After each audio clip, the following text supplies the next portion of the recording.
My name is Seth Rudetsky. Here's my background if you care. I saw my first Broadway show when I was 4 and it was Hair. Ever since then, I've made Broadway my life. It's my joy and my muse, my mistress and my wife. Now, before you say you're white, you have no right to rapture. I say Robert Preston did it in The Music Man, so work! Look, what do you talk? What do you talk? What do you talk? My problem is I overbook myself, you see. I schedule too much, I've got adult ADD. I host on Broadway radio, write books and play piano. I tour the country doing shows from Maine to Indiana. So watch me as I DJ, write or play for some diva. By the end, you'll love Broadway. And you'll have Rudetsky fever!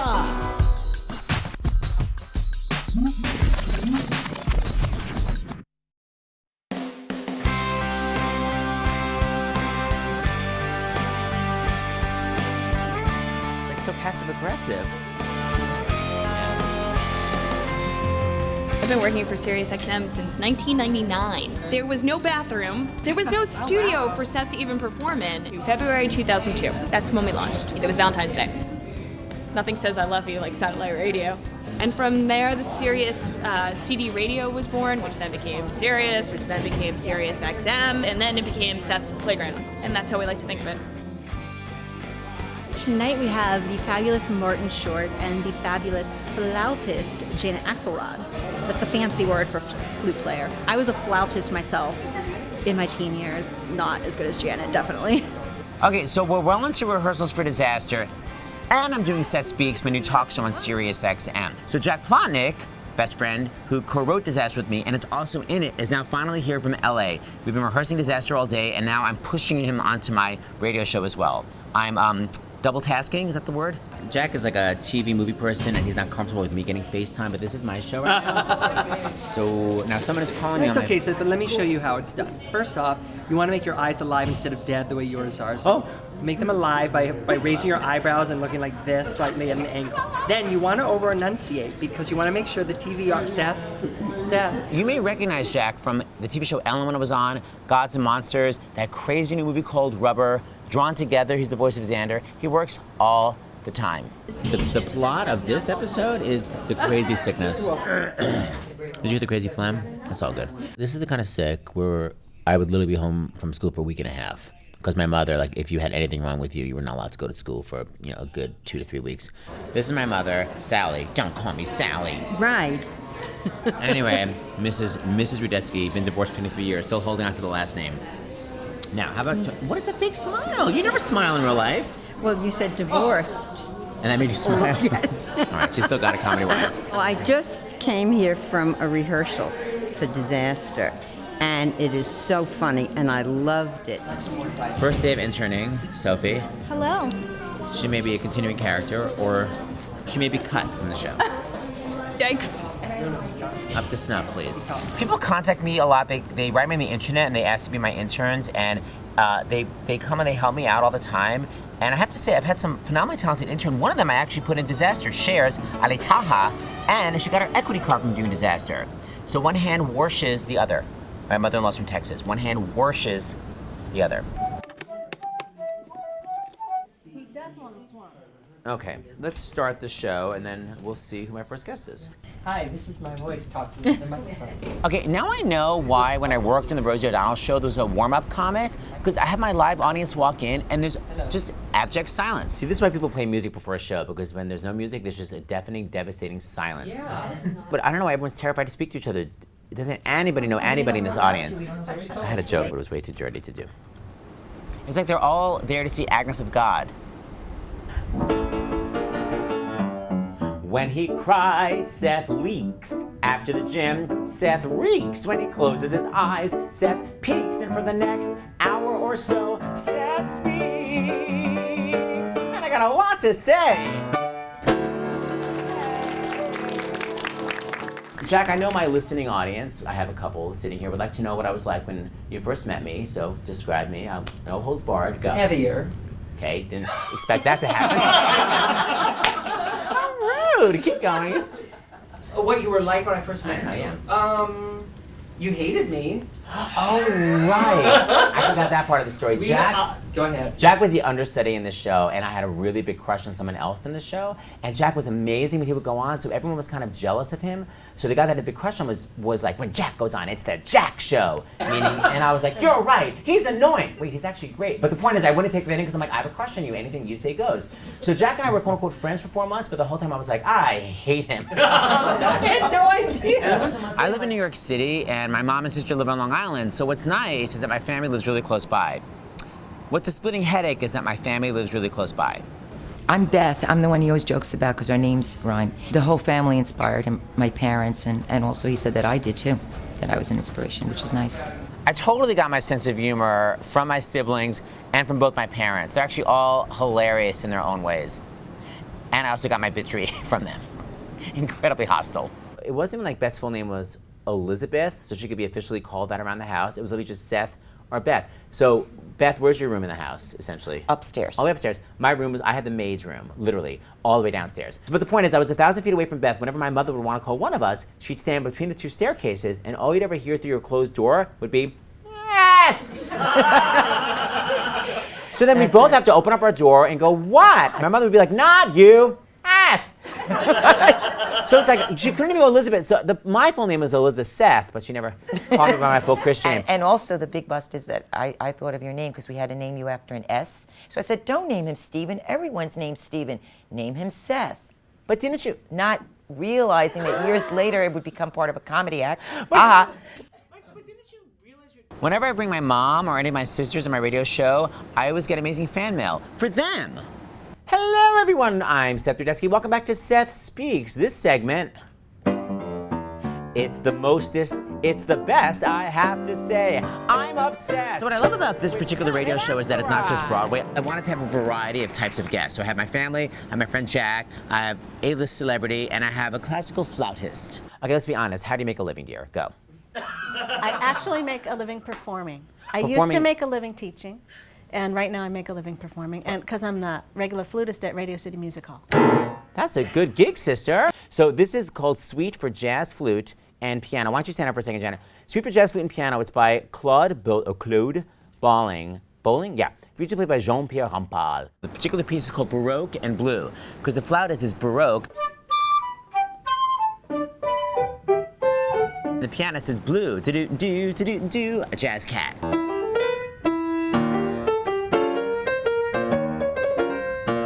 So the flautist is all uptight, and I'm like, why don't you get funky?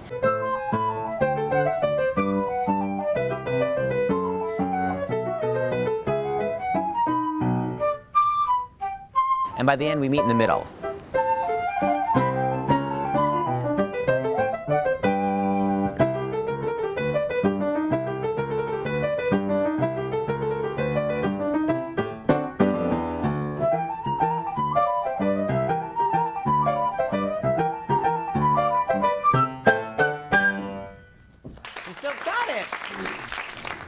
By the way, that's my version of being funky. Not since mom jeans. Don't look, it's horrible.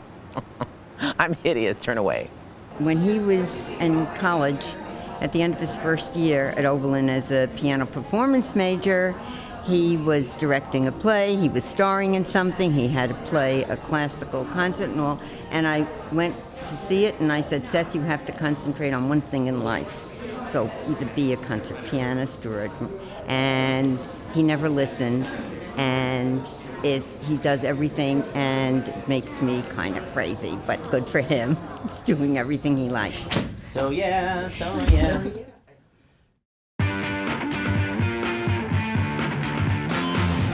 Okay, so growing up, I was obsessed with SCTV, Second City Television, and I've gotten to work with Andrew Martin a lot, one of my absolute female comedy idols. And I've always wanted to get Martin Short to be my radio show, but he barely knows me, and I'm essentially a stalker to him. But cut to, they're best friends, he calls her all the time, so he was calling her, and while she was on the phone, I was like, please ask Marty to be my radio show, please ask Marty. And she asked him, and he said yes. And now I'm freaking out. Do you know who listens to your show all the time? Obsessed with it? Joel Silver. One of the Save it for the microphones. Okay, Joel Silver is a major Hollywood producer. So I wanted Marty to tell that story on the microphone so like my national audience could hear it and I get some publicity. Totally forgot to bring it up again. He'll get an order of protection. I'll see him in court because I'm in love with Martin Short. I'm obsessed.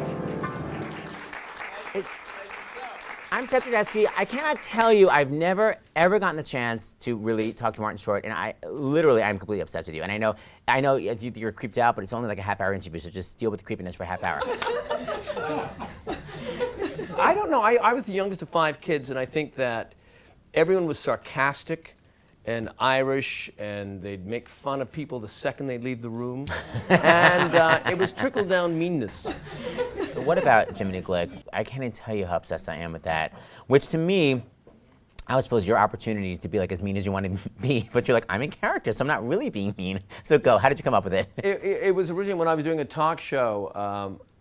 Your own talk show? My own talk show. I wanted to go out and shoot pieces and not be recognized. But I'd done a film called Pure Luck in 1991 where I get stung with a bee and I would swell up. And so I thought, remember when I was in that makeup, no one could recognize me. And then the voice was just, it was a combination. There was a guy on my street, Mr. Braden, who owned a movie theater, and if you stayed off his lawn the whole year, he'd take you to the show for free. So it kind of go up and down. Octave change. Yeah, octave change, yeah. One time he was interviewing Kathy Lee Gifford, and by the way, he improvs everything. And he goes, Kathy Lee Gifford, you were born Kathy Lee Epstein, Jewish, and now you're born again. And she goes, seriously, she goes, need I remind you, Jiminy, Jesus was Jewish. And he goes, I knew he was thrifty. Now, you do such a good Betty, such a crazy good Betty Davis. First of all, did you ever actually meet her? I did. I was on the first time I was on the Tonight Show with Johnny Carson, I followed Betty Davis. Rob Reiner had said to me, I will give you $100 if you impersonate Betty Davis to Betty Davis. I turned to her and said, and what a pleasure to meet you. And she said, thank you, because she had no idea who I was. She thought that's the way I spoke.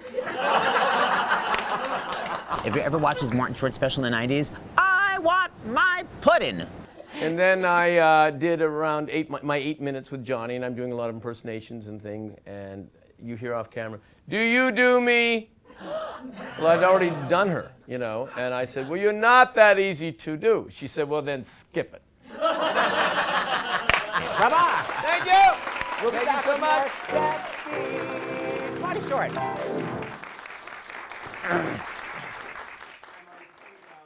Who's the person you said listens to me? Oh, Joel Silver. Huge producer. Biggest, as famous as it gets. Do you have his cell phone number? All right, get back to me. Of course, I asked him about Joel Silver after the microphones are off. Hi, this is Martin Short, and you're on... Hi, this is Martin Short, and you're on Broadway on Sirius. On my Broadway channel, I always have celebrities introduce me, so I sort of finagled a way to ask Marty to do it for me. So now he does my little introduction. Can you do one as Jiminy? Hello, this is Jiminy Glick. I'm so excited to be on this sassy, saucy genius of a Broadway show. And Seth Rudetsky is also appearing, and he's heavy set emotionally. Thank you. Thank you, Marty. Thank you, everybody. Hey, guys. So I wasn't planning on having a second segment with Marty, but he was like, my friend is in the control room. Can he come in and hang out with us? Hi, everybody. What a brilliant show. Can I do an impromptu segment? Paul Shaffer is his friend.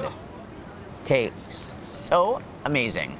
Sure, I will, but I'll mainly let you talk, but open with Paul should be playing It's Raining Men. Not only does he play for David Letterman's show, but he wrote the song It's Raining Men.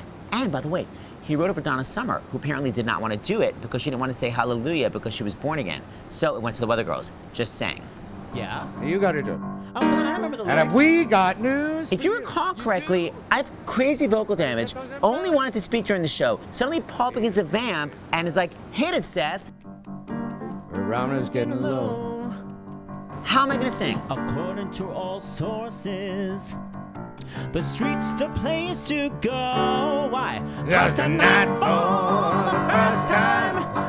Just about a half past 10. For the first time with his key in history. I'm obsessed with Marty joins in. He goes, hallelujah. It's still weird to you? Hallelujah. It's raining men. Hallelujah. It's raining men. Amen. I'm gonna go out. I'm gonna get myself wet. Absolutely soaking wet. It's raining men. raining men. Something happened where I was able to place my voice around my sore throat and sing even higher, and it actually flipped my voice up the octave, and I was able to sing. God bless Mother Nature. Why? She's a singer woman too.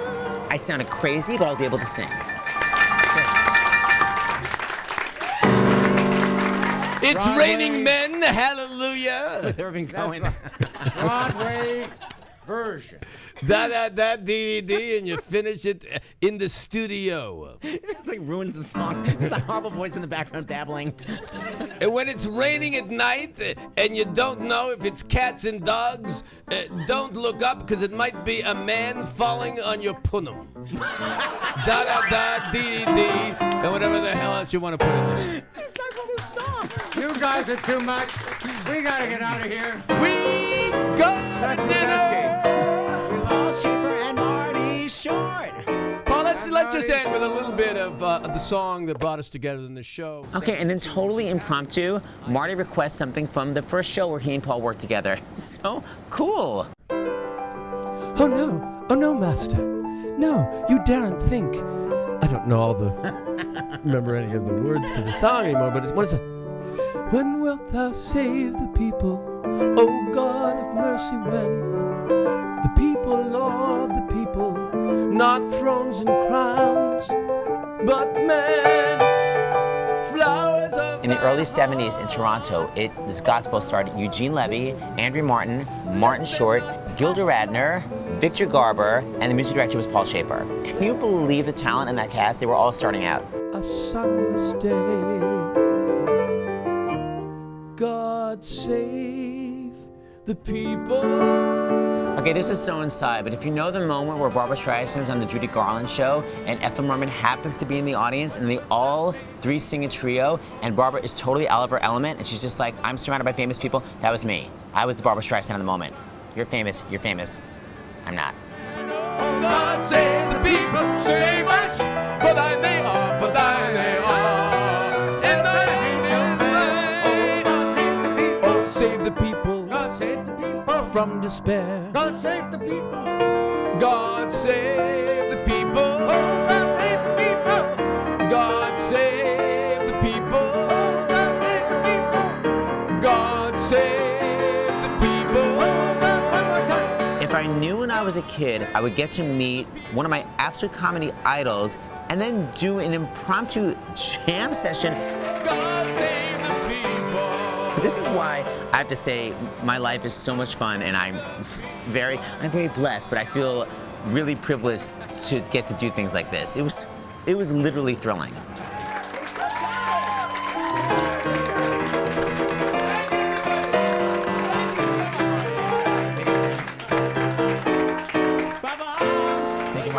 You still got it. All right.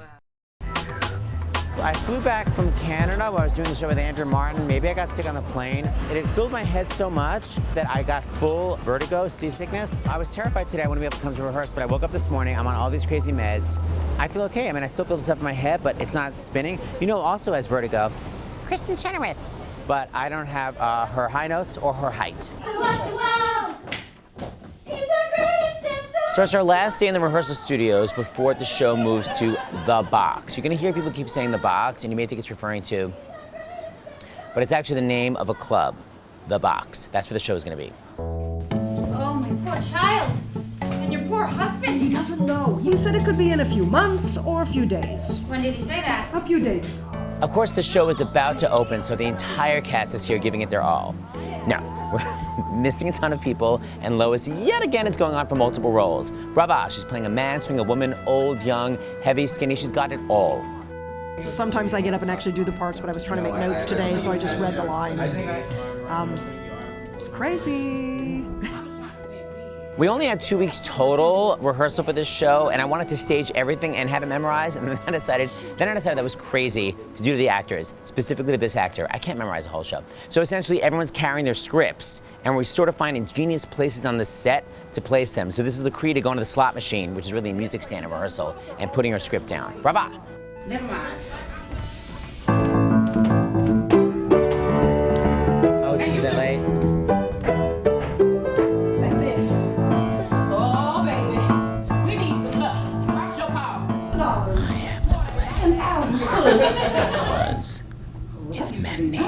Hey. So we're missing our music director.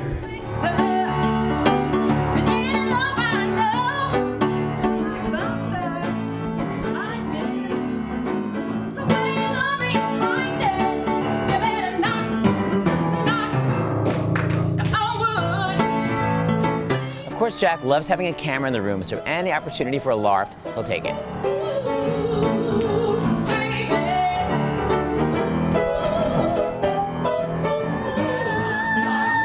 A lot of times actors think it's really important to be in their show shoes. So this is Lauren, who feels it's very important to be in her show shoes, which by the way have 8-inch heels. It's more important for her legs to look sexy. That's what's important to her, not show shoes. She wants the gams shown off. She said let go!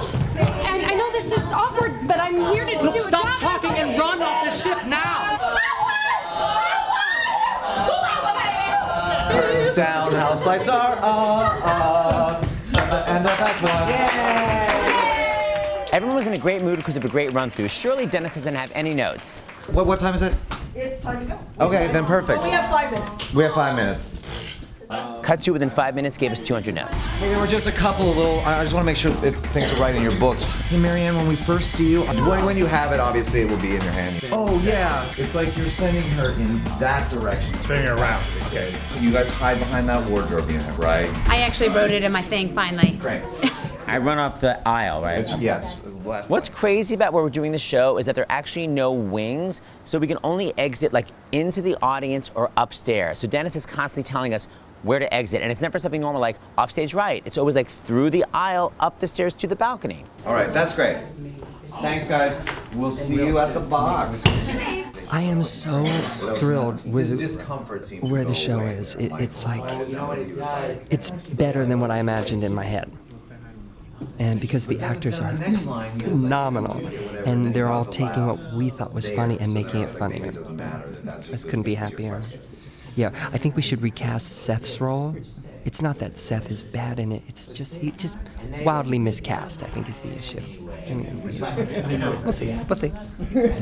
We've had people coming in and out and not having full casts at all times, so it's been very short and sporadic, but everybody's so dedicated to it. We're really actually making some serious progress.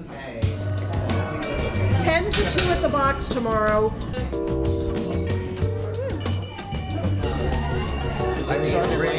Chad. That's right. And you had the class the whole time this time. Yeah, and I would love to have something to kind of play with, so that would be good. Yeah, We really did have a great rehearsal, but the only thing we ran was Act 1. There's an entire other act we haven't run yet.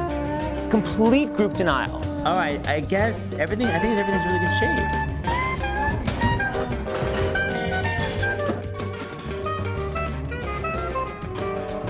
Hey, whose jacket is this? Watch the total lack of response to my question.